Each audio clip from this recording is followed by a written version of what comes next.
Every 80 to 100, maybe 120 feet, and that just served as like a lookout, and you know, they could like going up the stairs. There we go.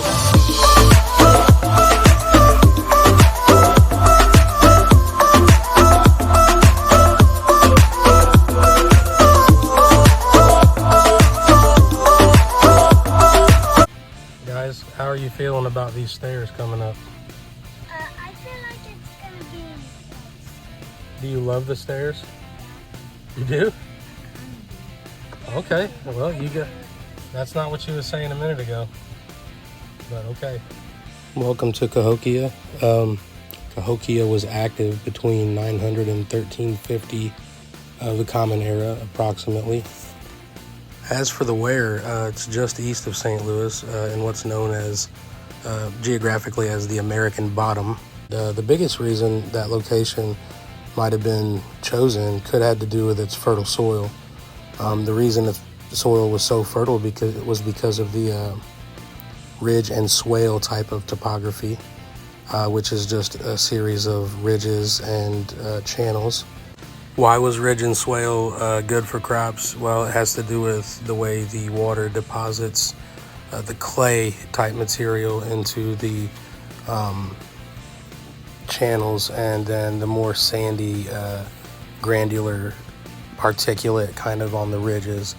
And on those ridges they could plant crops, which was kind of risky because they could always risk flooding over. But they were reliant on the crops. As you know, they were a nucleated society. They chose, land that was perfect for growing, and this particular land was perfect for growing their numbers. It provided them with safety, food security, up to a point, and that is evident in their disappearance, and that the area might have become overpopulated and kind of out of balance with its available resources. So that's kind of a rundown on the when and the where. As far as the what, we're going to combine the what and the who with what was Cahokia, who they were, obviously the Mississippian culture. A lot of people believe that this is where the Mississippian culture began. Cahokia is an ancient North American earthwork. It's the largest, and it was a city. And there was at one point 120 earthen mounds, 70 of which are preserved to this day. They're splayed out with large plazas in between them, or what would have been large plazas. Here you can see the augmented reality part of the app that they have. There's a slider on the bottom you can see there where you can take it to present day or ancient Cahokia, and it's really cool. It kind of populates this little landscape for you to see. And this is where the plaza where they would have been socializing and gathering and for ceremonies, and most importantly playing Chunky. And I'm going to explain Chunky to you, and when I do, I'm going to read directly from this book right here. It's a guide to the Mississippian chiefdoms, mountain sites of the ancient South.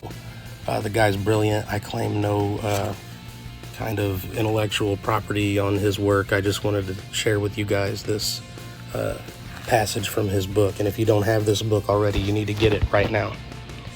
So it goes as follows. Chunky was played by two males at a time. It was a game that required little in the way of equipment. A long pole like a spear without a sharp point for each player and a single chunky stone between them. The round, thin stones varied in circumference, up to a few inches in diameter, and often had concave sides.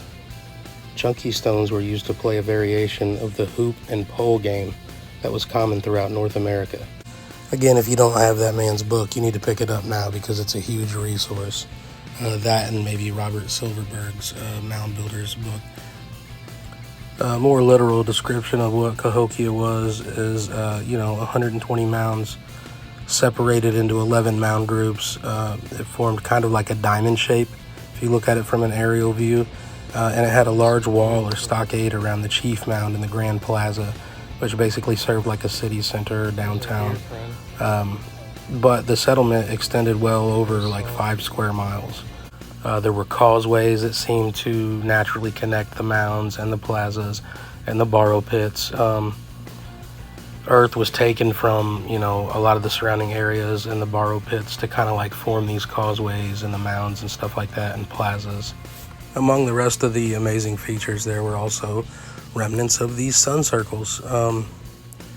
And sun circles are basically, they were built at different stages. I think there was a total of 5. And it was a system of 24 posts originally, made of red cedar with a single post in the center. And those circles would have been used kind of like a calendar to track the seasons and solstices, which was obviously great for them as far as crops were concerned. The stockade, another feature, the stockade is really cool. It's just basically a fence, essentially. You can see like replicas that they have of it. Monk's Mound in the background, just to keep it safe.